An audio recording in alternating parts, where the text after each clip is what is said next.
سے صبح عاشور ہوئی، جناب عباس آئے، کہا مولا اجازت ہے میں جنگ کے لیے جانا چاہتا ہوں۔ مولا حسین نے کہا عباس آپ میری فوج کے سپہ سالار ہیں، آپ میرے لشکر کے سپہ سالار ہیں، آپ جائیں گے تو فوج کو کون چلائے گا؟ بس بھئی اتنے میں حملہ ہوا، بہت سے انصار بزرگ تھے شہید ہو گئے۔ کہا مولا یہ بزرگ حبیب جیسوں کے لاشیں آ رہے ہیں، مولا مجھے اجازت دیجئے۔ کہ نہیں عباس آپ میری فوج کے سپہ سالار ہیں۔ 3 جب حملے ہوئے نا زیادہ تر صاحب سب شہید ہو گئے، تو ایک مرتبہ جناب عباس آئے، کہا مولا اجازت دے کر نہیں عباس آپ میری فوج کے سپہ سالار ہیں۔ اتنے میں نہ جانے اون و محمد کے لاشیں آئے۔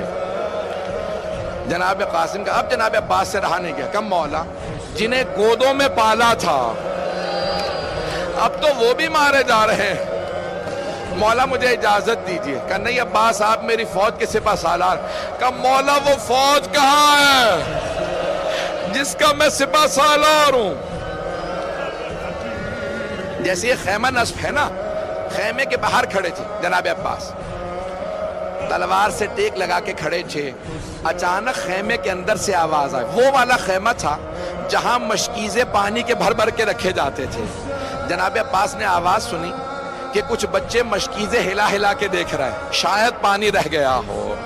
ایک بچی نے ایک مشکیزہ اٹھایا، مشکیزے پہ لب لگانے لگی، مشکیزہ پیشانی پہ رکھا شاید ٹھنڈک مل جائے۔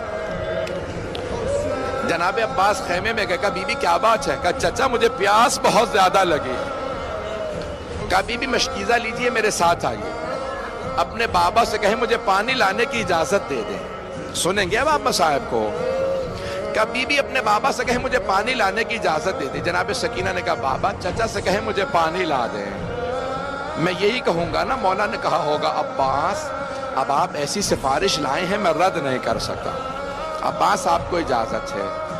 لیکن یہاں پہ روکا جناب سید الشہداء نے، جناب عباس نے مشکیزہ کاندھے پہ رکھا، علم ہاتھ میں لیا، تلوار حمائل کی نیزہ ہاتھ میں لیا۔ کہا عباس آپ کو پانی لانے کی اجازت ہے، لیکن ایک بات سن لیجئے، جانے سے پہلے ذرا زینب سے مل لے جائے گا۔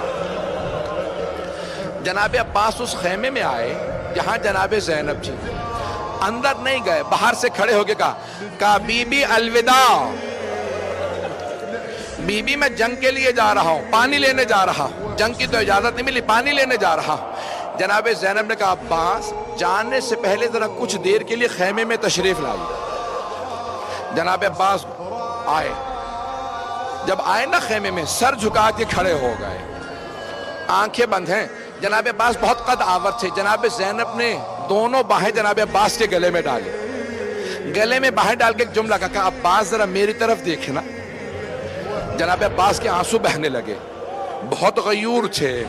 جناب زینب 22 سال بڑی ہیں، پالا تھا جناب عباس کو، ہاتھوں میں پلے تھے، برداشت نہیں کر رہے تھے، جانتے ہیں بی بی پہ بڑا ظلم ہونا۔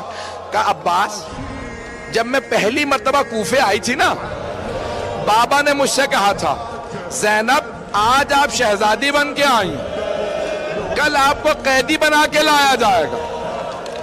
عباس میں سوچا کرتی تھی کس میں جرت ہوگی مجھے قیدی بنائے، میرا عباس جیسا بھائی ہے۔ لیکن عباس ابھی جب آپ نے کہا نا بی بی الوداع، مجھے یقین ہو گیا وہ وقت بڑا قریب ہے جب مجھے قیدی بنایا جائے گا۔ اجرکم اللہ۔ بس بے اب جناب عباس کی غیرت برداشت نہیں کرے، آنسو بہ رہے ہیں، خیمے سے باہر آئے، کہا بی بی مجھے معاف کر دیں۔ ایک بہت بڑے واعظ ہیں، بہت بڑے واعظ ہیں، وہ ایک جملہ کہتے ہیں کہ جب جناب عباس خیمے سے باہر نکلے، جناب زینب نے ساری بیویوں کو جمع کیا۔ جب میں یہ جملہ سوچتا ہوں میری کیفیت بدل جاتی ہے۔ ساری بیویوں کو جمع کر کے ایک جملہ کہا بیویوں میں پردے کی ضمانت واپس لے رہی ہوں۔